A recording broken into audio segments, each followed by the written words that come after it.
Welcome to the Own It Powercast, the place to be when you get serious about making big changes and accelerating growth in your life and in your relationships.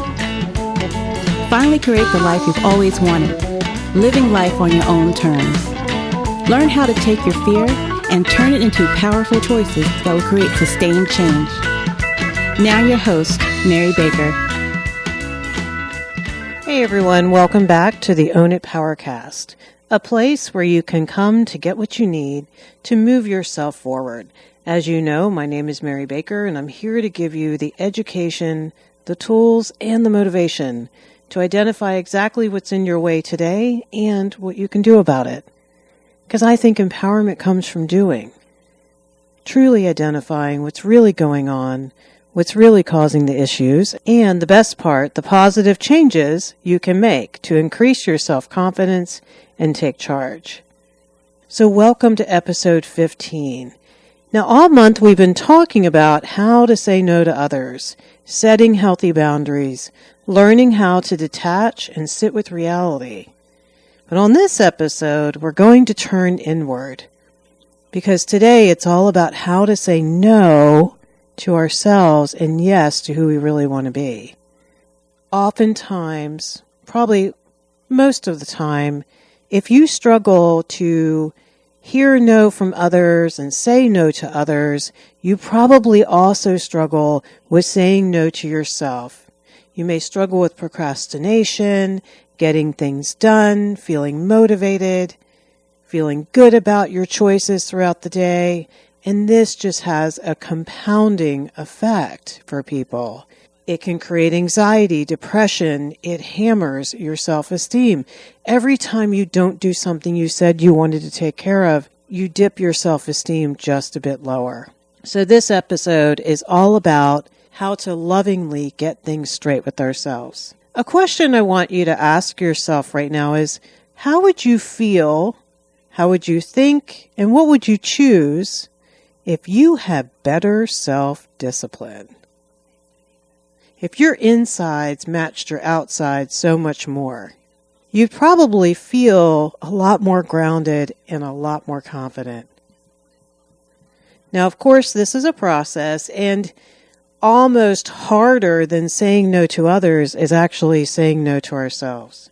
So be patient. There's lots of facets to work on when it comes to self-discipline. There's so many areas, and obviously we're not going to be able to cover all of them today. But let's start out, because I want to clear up some misunderstandings about what self-discipline is not, because often the myths that we believe about self-discipline can actually keep us from working on it.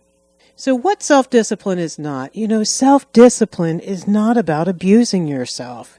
It's not about creating maybe even more rigidity in your life or becoming OCD or more OCD. It's not about perfect. So I just want to say that. It's not about being hard on yourself. Again, it's not about black and white thinking. I think that's what actually can keep you stuck and keep you from having better self-discipline. Internal boundaries are not about changing everything at once either, because that's not possible, number one. And again, that's just perfectionism and OCD on fire. Self-discipline is not setting yourself up for failure either, trying to tackle everything at once, trying to do it all perfectly in a vacuum. You're going to blow it. And that's going to make you feel worse, and here comes that compounding downward spiral that I mentioned earlier. It's never about anyone else either, and that is such a key point. Now, we don't start there. We always start outside in, right? Like, oh my God, because of them, if they had only, I would have been able to get all this stuff done. That's a classic phrase that folks who struggle with self-discipline can use. They'll look outside of themselves for the answer. Like, if everyone would just stop asking me for stuff, I could get my shit done today. Let's look at that for a second. Yeah, it'd be great, right? If no one knocked on your door, no one texted you, no one called you, no one walked in the room. That would be lovely, but that's not reality-based. The real issue is, how do I tell folks, hey, I really can't talk right now, I'm in the middle of something, or I'm going to be busy. And I'm not going to be able to give you what you need. Or if you need something, please ask me now because I'm getting ready to go sit and do that. And I'm going to need some privacy or time to focus or what have you. So if you haven't already, go back and listen to some of the early episodes on needs and why needs are important and taking care of yourself, because that factors into self-discipline.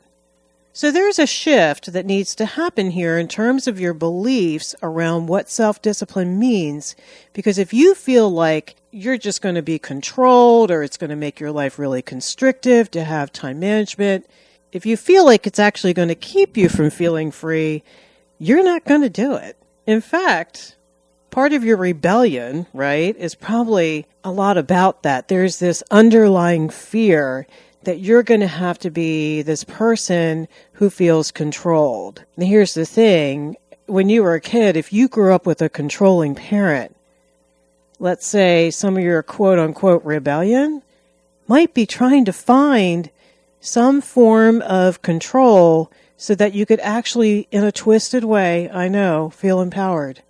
I know it sounds really crazy, right? But it's true. Unfortunately, we end up shooting ourselves in the foot when we do that. It's the, I'll show you, I won't go to school. I'll show you, I won't clean my room. I'll show you, I have some power. Guys, that's not power, that's control. That's fear-based. Healthy power is when you're in a place of choice, like you always hear me say. Would you like to have a clean bedroom? Would you like to have a clean house? Would you love to get up on time? Would you love to get places on time? Would you love to feel more peaceful and grounded? As a grown-up, now it's about what do you want for your life? And it ain't about anybody else anymore. It could have been, and I'm mentioning the childhood piece so that if you do struggle with any of that, you can lovingly and with lots of compassion work through that and heal and just reframe it. Reframe it like, okay, maybe I was acting out for most of my adult life, but I can change today. And that's so good. So let's talk about what self-discipline really is. And again, I'm just skimming the surface. There's so much more on this topic, and I encourage you to go read some more about it and talk about it. So self-discipline is really, really about setting boundaries with yourself. It's about what I call making friends with reality, that you have the same 24/7 that me and everyone else gets, right? So that means that you would have to schedule something if you were in reality to make time for you to be able to do what you need to do. So therefore, what that looks like is what I call setting boundaries around your time and energy. Because let's say in the morning, in order for you to be able to work out, in the past, maybe keeping it vague allowed you to quote-unquote tell yourself, yeah, we'll do that. Well, I really want to do that. I really want to get into shape. But if the rubber's going to hit the road, at some point, if you really wanted to work out and really make it happen, you'd have to make it real. And making it real means you got to make it work within that 24/7 time frame that we just talked about. Like, when are you going to be able to do that? And what do you need to change in order to make that happen? So when we set boundaries, when we make friends with reality first, and we start setting boundaries, we actually create freedom when we do this. Like if you set boundaries with yourself to not blow so much money this week, it allows you to save money that gives you the extra money you needed for your emergency fund. It gives you the money for that vacation you said you always wanted. It can reduce your stress level greatly. And most important, it increases your self-confidence because damn it, now you can trust yourself. You made that happen. You followed through on what you said you wanted to do. You know, the other night I was folding laundry. It's not one of my favorite things. But then I stopped and I was like, oh my God. Without discipline, there would be no clean laundry. Without discipline, there would not be money in my savings account. Without discipline, there would not be healthy relationships in my life. Without discipline, I wouldn't even be doing this podcast because I have to set time aside each week to make sure I can do this. I got to set time aside to think about what I want to talk about. But those are my choices because I want to make time for that. Now, that means I have to say no to other things. And some of those other things I may say no to are good things. But I have to choose and I have to prioritize. I work with clients a lot around, okay, part of being a grown-up is we have to make some choices and put some things in hierarchical order so that you can follow through and do what you said you really, really wanted to do, to make time for the footwork. I don't think people talk enough about how self-discipline and boundaries also allow you to show yourself and eventually the world that you're living out your values. Now, values and beliefs are something that we will get into a few months from now. But here I just want to mention, because if you're living out what you actually believe, you create that loving congruence. And I think congruence is huge in terms of feeling empowered, in terms of feeling peaceful, feeling good about yourself. So as you can see, it's about making conscious choices, and every day you get up being more and more conscious of what you would love to have in your life. And I encourage you, don't use this episode and beat yourself up and think about all the things you haven't gotten done. That's just going to keep you stuck. I want you to dream today and think about what would be wonderful and what would be the first thing you'd work on. And maybe right now, you're just getting ready to get ready to get ready. And I want you to know that that is totally fine. I personally think that's 90% of the effing process is getting ready to do something, like getting myself emotionally ready, working through all the crazy distorted beliefs that are self-limiting, all the stupid fears, right? That's the work. I think once you pull the trigger, you've already done all the hard stuff. I know for myself, I've spent a lot of time here in this part of the process, and it took a lot longer than I wished it would. Of course, regret as you look back, and I'm like, wow, why did I have to take so long? Well, now I realize I had to work through some things. And I realize, especially when it comes to time management for me, I had those arms crossed, right? I was just bucking some control I know I grew up with. I didn't even realize I had some beliefs, and I had to turn them on their head. I really thought initially internal boundaries were constricting, but they're not. They create freedom because I get to choose. I'm not giving up freedom with time management. It's actually, and it makes me want to roll on the floor and laugh my ass off today, it's actually allowing some great things in my life. And without self-discipline, I wouldn't be able to make that happen. I mean, this is what we call taking healthy control in your life. You're choosing. So sometimes there might be some distorted beliefs under there that you could have sitting there and you don't even know that they're there and you don't want to admit it, and that's okay. But I want you to think about some of these, as you're going through this episode. Don't beat yourself up. Just say, wow, what do I really believe that's kind of messed up? Be neutral about it. Don't attach shame to it. Just say, that's pretty fascinating. That's pretty interesting. I know where that comes from. And just allow something else to become more important. Factor in those choices. Get back to focusing on the positive. Remember, you can't shame yourself into better behavior. You can't. It's not possible. And don't shame yourself for taking time. Remember, I keep telling my clients, and the boundary work is almost harder when it's internal because there's so many unconscious beliefs that you have to figure out, and maybe some old pain and grief work you have to do. If you haven't done some of that, go back to earlier episodes and look at some of the childhood grief work that you have to do and see what you have to uncover. But I just want you to focus on the list you make longer in your head and in your heart about what you want instead, because that's all that matters. All that matters here is what you want. I don't think either that things be put on your heart if you weren't supposed to have them. If you weren't supposed to be able to do them eventually. It's really just about working on the caca that's in the way of that. So let's talk about some different areas of self-discipline, because I think some are more obvious than others. In terms of, I want you to look at who you want to be versus who you see yourself now and how you really see yourself now. Remember the bridge work we did in episode 4? If you haven't had a chance to do that, go back and listen to it, or maybe listen to it again, because I think it'll help you here. So let's talk about some of the different areas. The first one, physical health. I think that's the one that typically comes up when people think about self-discipline. It's about nutrition, what you're eating, what you're not eating. Are you physically fit? Would you like to be healthier? Are you getting enough sleep? What about your physical body and taking care of that? Doing that gap analysis between where you see yourself today and where you would love to be ideally. Realistically, but ideally. The second area is financial. Like maybe following a budget, maybe saving, planning, paying your bills on time, setting up retirement, saving for that vacation, paying down debt. Financial stress is no joke. Chronic financial stress can really cause physical illness, guys. It's no small thing. Next to worrying about one's medical health, financial health comes next. What about your career? Are you doing things to get promoted? That promotion you said you wanted?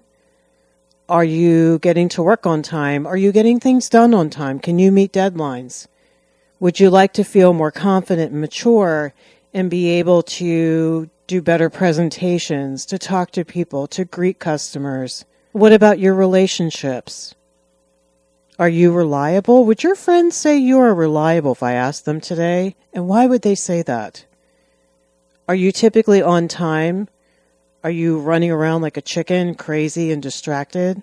Do you have lots of anxiety and stress? Are you often yelling at the kids or yelling at your partner or family members because you're stressed out and frustrated? What about your physical environments? Like your home is the first one. Does maintenance get done? Or does that stuff get put off and stress you out every time you think about it? Because getting things done can fend off big issues later. It's like we know that intellectually. Like cleaning your gutters, like caulking, like fixing small leaks, like getting housework done, like getting dinner on the table at a decent hour so the kids can get to bed and you can get to bed. Or is there lots of unfinished business, like things you have to return, dry cleaning the yard, cleaning up? Your actual surroundings do reflect you. They reflect what you love and what you need and what you take care of. And taking care of your environments means taking care of yourself. It's not about having the perfect looking house when people come in. It's not about status. It's about, is it how you would like to have it and why? And is it peaceful when you come home and walk in the door? Again, not doing perfect. What's good enough? Another area is your emotions and your behavior. Do you think you respond more than you react? And I use the word more because I don't think it's going to be either or all the time.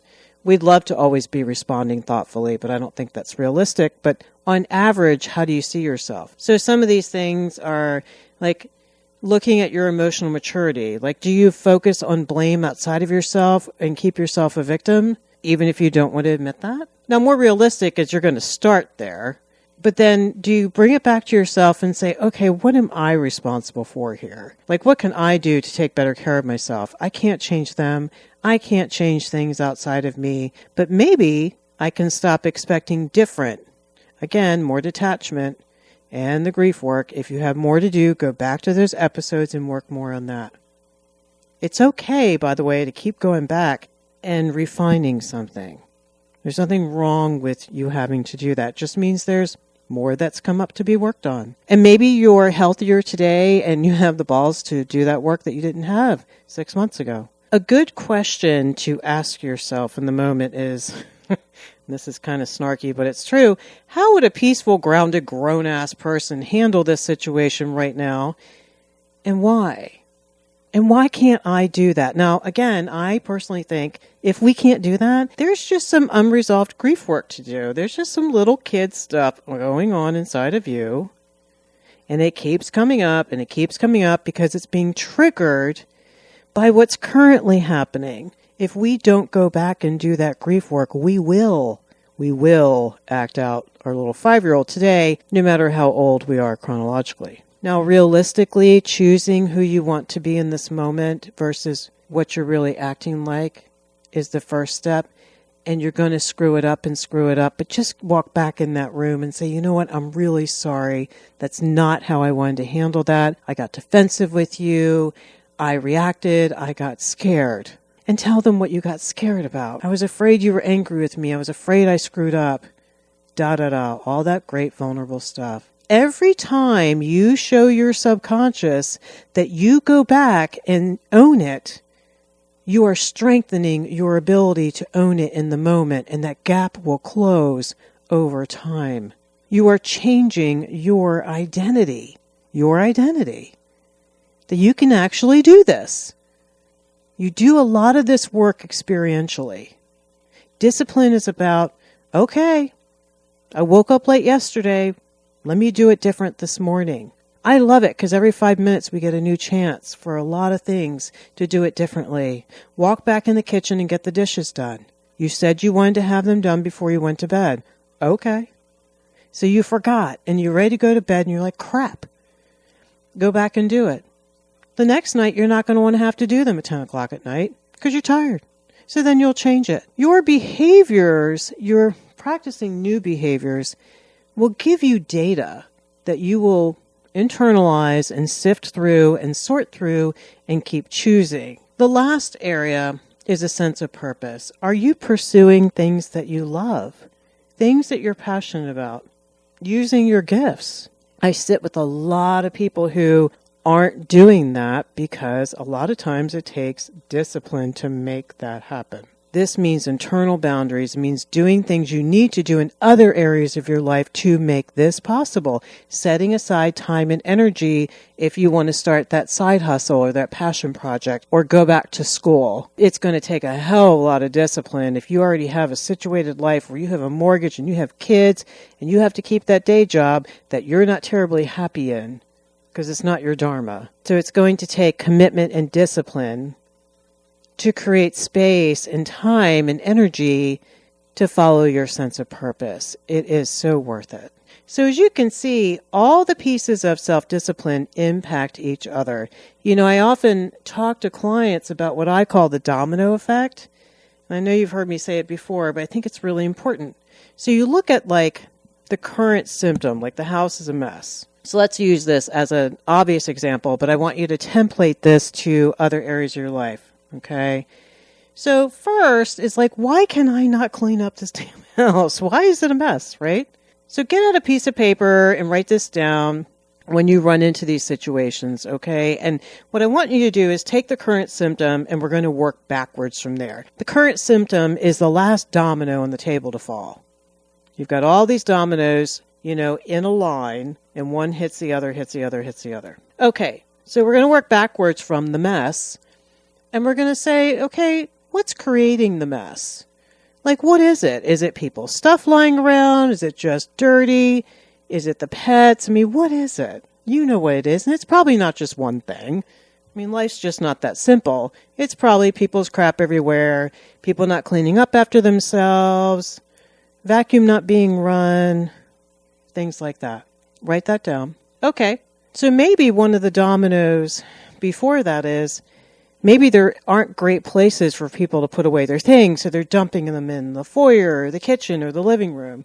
Maybe that's a variable. Maybe they do have a place and they're just not putting them there. So you have to figure out what that is. And then you'd have to figure out what would solve that. Do we need to talk about creating a space, or is it just people not doing what they need to do? So here's where you look at not a bunch of blame and shame. Please stay solution focused. Okay? What's realistic? Get neutral, get objective. It's so much better. Instead of doing the codependent, I can't believe they leave their shit everywhere. Why can't they just support me in this? That's not going to get you anywhere. I know you've already tried that a million times anyway. Hasn't worked. Maybe if we get into the solution, we can sit down with them and say, hey guys, I'd like to start a new routine where you can come in the door. I'd like you to do X, Y, and Z with your stuff, okay? Maybe there's some negotiation here, maybe there isn't. It's not about having your magic wand of control. You may need to hear what their obstacles are in their head. Maybe they say, well, we'd love to do that, but you tell us to get to our homework right away, and we need our backpack for that. And so we talk it through, and we figure out a good solution. So if it's like the kitchen stuff, like dishes and all that, and maybe we don't have any boundaries in the kitchen, so we need to talk about what gets done, who does it, when and why and where and how, which means you're going to have to get in some loving conversations that are very solution focused. Say, hey guys, we're all stressed out and we're busy, but we have to take responsibility for this messy kitchen. So let's figure this out. So what we're doing is we're creating ground rules of operation. We're creating protocol. We're talking about how we operate. And I'm not talking about perfect. I'm not going for perfect. But what is clean and serene? What's good enough? So keep going back domino after domino after domino. Everything makes everything else possible or impossible. Keep the focus on solutions. As you do this process, you're going to get better and better and better at saying, ooh, let's do this instead. Or, ooh, that's the real core issue here. We don't even have time to clean up the kitchen. We need to talk about that. We need to talk about scaling back all the activities we do so there's time to factor in housework on a Saturday morning kind of thing. This is called, in healthy parenting, it's called structuring. And it doesn't have to be just used in parenting relationships. I think structuring boundary work is really helpful for all relationships to keep them healthy. Okay, we have that sit down in the beginning and then we check in every month and say, okay, how's this going? Does this feel fair in terms of chores that we're doing or, things we're trying to accomplish? You're going to be able, as you get healthier, to really figure out what's really going on. Like, some of it might be you. Maybe you're not able to delegate because you can't let go of control and you have a hard time trusting. Maybe you're trying to get everything done and do everything yourself because you grab a lot of identity from that. Women really struggle with that one. I'm supposed to cook for them and nurture them and pick up after them, you say. Maybe you're afraid to ask for what you need because you did in the past and you got manipulated by a tantrum or people shutting down or people saying, yeah, sure, I'll do that, but they never really follow through, or you have to ask them 17.2 times to pick up their shit. These are going to be a lot of boundary conversations. So as we work on self-discipline, we also have to work on healthy boundary conversations with others. A lot of this work, as you can see, is front-loaded. You got to do it all up front, like Stephen Covey's Quadrant 2, where you do what most people say they don't have time to do, planning time. Half an hour each week, have a planning meeting. Doing things ad hoc usually becomes pretty chaotic over time. So you're going to have to make time to do the front-loaded work. That's the discipline. There's one more domino. Back up one more domino. You're going to have time to figure all this stuff out and plan this out. But once you do that, you get the machine running, you get the habits going, it's a lot smoother. That's one of the biggest obstacles, so know that going in. What I have clients tell me all the time is they get really overwhelmed and paralyzed because they're freaked out. They don't know where to start. They're so overwhelmed. They're like, almost every area of my life is chaotic. Well, that makes sense. If they struggle with self-discipline, hell yeah. I mean, if you didn't have this problem, you wouldn't be paralyzed by fear. You wouldn't be overwhelmed. Your feet wouldn't feel like they're in concrete and not knowing where to start. So I tell my clients, just start with something small and manageable and something you can actually freaking do. And you have the proof to say, yeah, I can do that because. I want you to watch yourself do this thing well enough to show yourself and empower yourself that, yes, you can do this, you're totally capable, and you have proof because your subconscious is going to want that. It needs to experience that, yeah, you can do that, which that means you can do more and more and more, and it expands. I also tell people, if you're not sure where to start with whatever's been blowing up your radar. You know what that is. The thing that you just keep noticing, it keeps stressing you out. It's causing you real problems, like real issues in your life.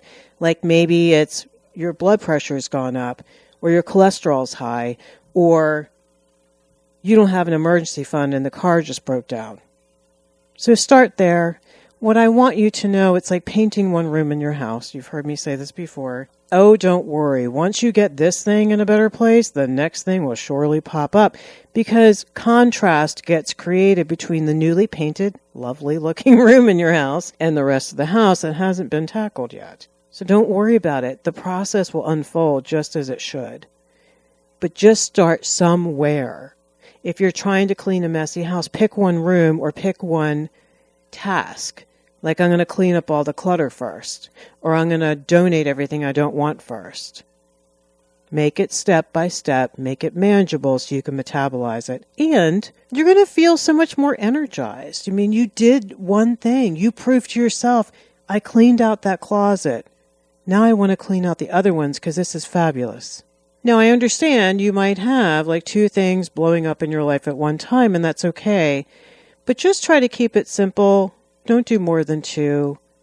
It might take you 30 to 90 days to automate it and make it a habit and keep it going. This can't just be one-offs. I mean, discipline is like, okay, once a month, I'm going to do a big cleaning because I don't want to put myself back in this chaotic, tear my hair out, beat myself up spot because I didn't take care of something. So just remember that as you do things differently, you are changing who you are. And then the different you is going to look at things differently and want more and want better. You will keep aspiring. So yes, you're starting at the bottom. Yes, you're starting out with little stuff.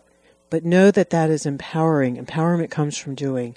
You will keep getting better and better. The next thing I want you to know is that you are going to screw this up over and over again.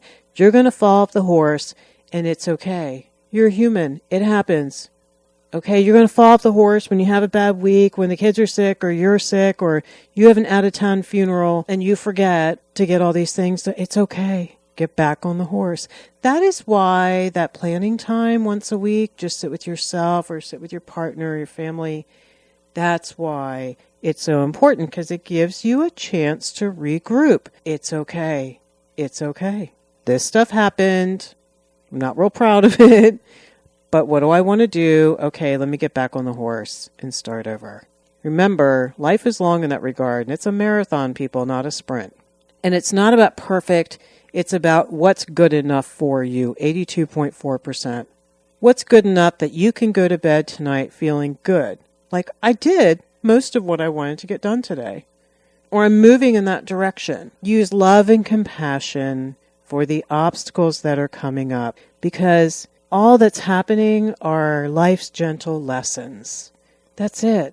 Gentle lessons. I deserve to be disciplined. I deserve to get somewhere on time so I don't have to be stressed. I deserve to ask people for what I need so I don't have to do it all. So I want to talk more about lessons because, guys, this stuff is going to show up when you start doing the work, which is good because it's coming up to be worked on. And I don't think anything is coming up that you can't work on. You're also going to be so tempted to let yourself down again, to sabotage. Now, come on, do the math. If you didn't have a problem with that, you wouldn't need to listen to this episode, and you wouldn't have a struggle with procrastination, about getting distracted, about putting other people's needs first, about sabotaging good things for yourself, on and on and on. So these opportunities for self-discipline, you're going to be tested. And I just want you to say, no, damn it, what I really want is X. And I finally want to honor myself. And I want it really bad. And this is why I want it. And this is why I don't want the opposite. Keep creating that contrast. Because all these distractions and temptations are just distorted, crappy, shaming beliefs that are coming up to give you the vibe that you don't deserve. And I want you to know that you do. Now, the other thing is, you're probably going to find people around you who are secretly sabotaging you, like maybe questioning, like, sure you want to do that? You sure you have time to do that? I don't know how you're going to get all that done. Okay, they're figuratively putting their leg out in front of you to trip over. So just be aware, and they may not even know that they're doing this. Here's the thing. When you start changing, you're going to be creating some serious anxiety in the people around you. Because you're changing, and as much as they would love you to change, that's secretly going to freak them out, because then everything's going to change, and they're going to have to change, and maybe they're not ready to do so. You're shifting the dynamic in the relationship, and you're changing the game. And change always is loss and can create anxiety in people. Even if they want to support you, they may struggle. Another thing to continue to focus on is get out of the perfect. Get out of the horrible and the black and white, all or nothing. find something in the middle that's good enough. And here's where you figure out how to be more open and flexible with yourself. You're like, okay, there's a million ways to do this, and what I found helpful is figure out, okay, it's okay. I can tweak this. I mean, for me, I use this all the time. It's like, all right, what's good enough? What is good enough? What is my baseline? What is like the hell no? At least if I have that done, I'm good. Anything else above it is gravy. So an example of this is maybe my baseline is at least if I get there, I might get there late today, but I'm not willing to blow off the appointment. I'm just not willing to do that because I'm really going to feel awful if I do that. And then I have to reschedule and da-da-da. So it sucks that I'm running late and I'm going to get there 10 minutes late. But you know what? Next time I know I need to leave 10 minutes earlier. And that's good because that means I'm migrating more and more towards what I want and I'm figuring it out. And I'm like carving a statue, right? A little bit at a time. And you step back and you look at it and it's like, let me carve a little bit here and there. Let me tweak that. Let me walk away and come back. So it's about tweaking it. And just the way to take the shame out of it, I think, is to say, okay, at least let me do this today. And tomorrow, I'll get it a little better the next day and the next day. And then I'll get it into a great place that I love. I'm learning as I go. A lot of this stuff, guys, you got to do it. You can't just sit here and talk about it and project it. You got to do it. You got to do it in reality and see what's really feasible. That's the beautiful thing. You're like, okay, let me try this new habit for 30 days, like getting up early and working out. Let me see how that fits. I love that because it gets you out of being perfect or horrible. It gets you out of perfectionism. It gets you out of the shame crap. You're just figuring this out as you go. And it gives you leeway. It gives you a chance to screw up and learn and decide and realize. And that's all choice-based. That way you're not in fear. So I like that. Because you're going to want better as you go. You're going to keep refining. And that, I think, again, is going to reduce a lot of your fear and anxiety. Do the as long as statement. As long as I'm honoring what matters most, I will feel good today. Anything above that is even better, and that's okay. Because remember, you can't predict and project everything that's going to happen anyway. That's fantasy thinking. That's how you got here, people. You didn't like reality. Now we're doing reality testing, and that's good. The other reason is your brain needs positive affirmation in order to want to keep doing this. So I'm encouraging you, use affirmative statements. Don't focus on the parts that you didn't get right this week. Focus on the parts that you did. That'll motivate you to do more and better. Again, you know how good it feels to finally clean out that closet. I know for me, it energizes me to do more.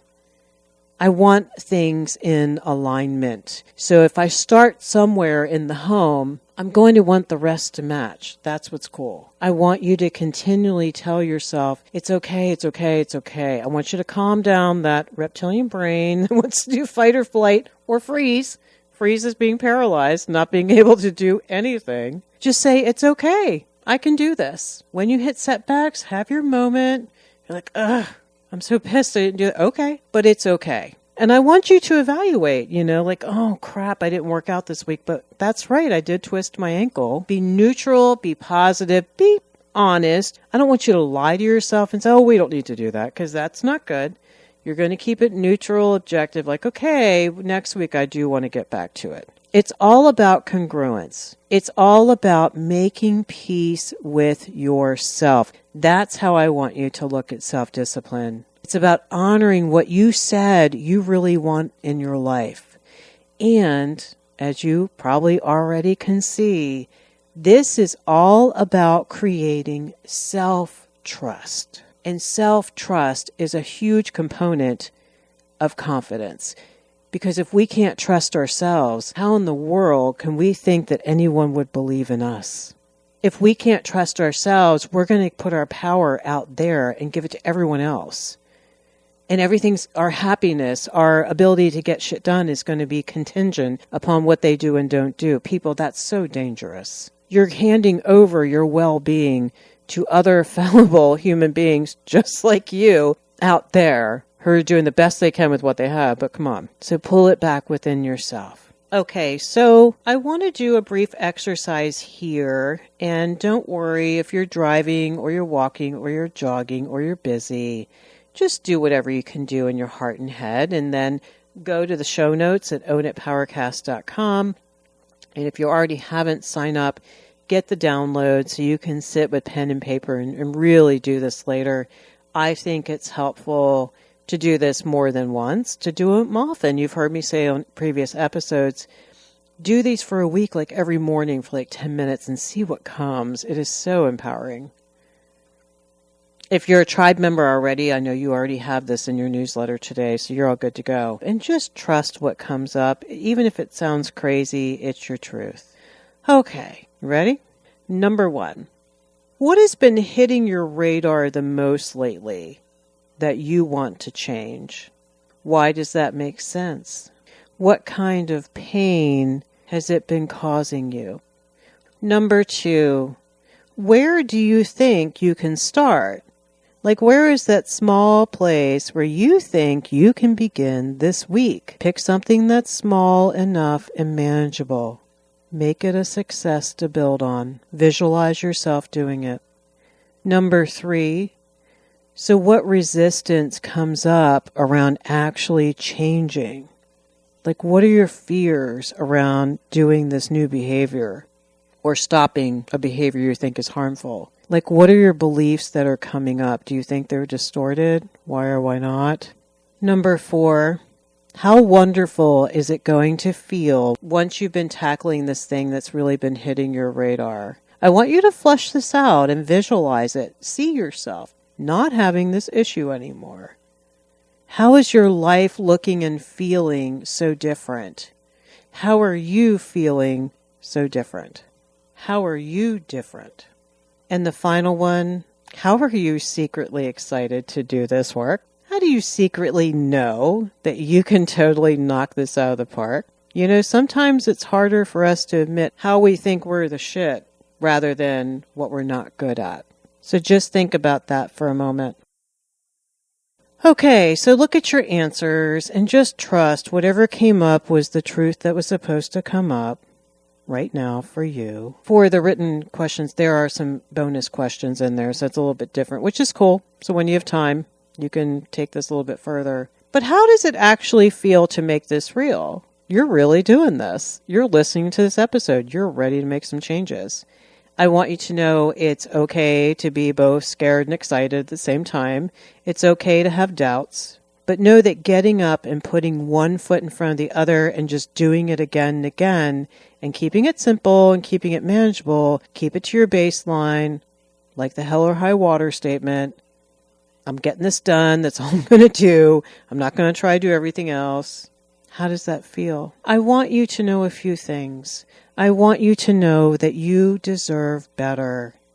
You deserve to love yourself better. Self-discipline is almost the highest form of love. I want you to know that you don't have to hurt yourself anymore by procrastinating, by not taking care of yourself, by not taking care of your responsibilities, by neglecting an area of your life. Don't be hard on yourself because there are valid reasons why you struggle with this stuff. There are valid reasons why you sabotage yourself, why you don't feel good enough. Know that you deserve to clean that up. You deserve to get it into a good enough place where you're feeling so much better about you and everything around you. You deserve to have better, to do better, to be better.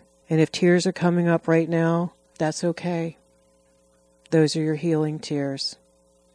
Each step you take is changing who you are and what your integrity is. So today we talked about internal boundaries or self-discipline and why it matters so much for your sanity, for your self-esteem, and I would also add some peace in your relationships because there's going to be a lot less drama. We explored ways to do the domino work, right, to figure out solutions. To look at where boundaries need to be placed around your time and your energy. We looked at what you want to commit to and about starting small and building that momentum from there. So if you haven't already, go over to the show notes and sign up. If you're not already a tribe member, be sure to pass this along. Leave a positive review on iTunes or Google Play or Spotify. Pass it around on Facebook. Let's get some healthier people going. Let's get this out to other people so they can benefit as well.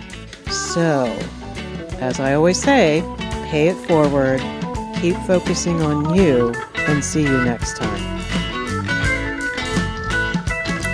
We hope you took away some useful insights and tools you can begin using right away. If you did, please leave a positive review and share on your social media. Because could you imagine if everyone in your life really got it together? Remember, own it now, so you can really own it later.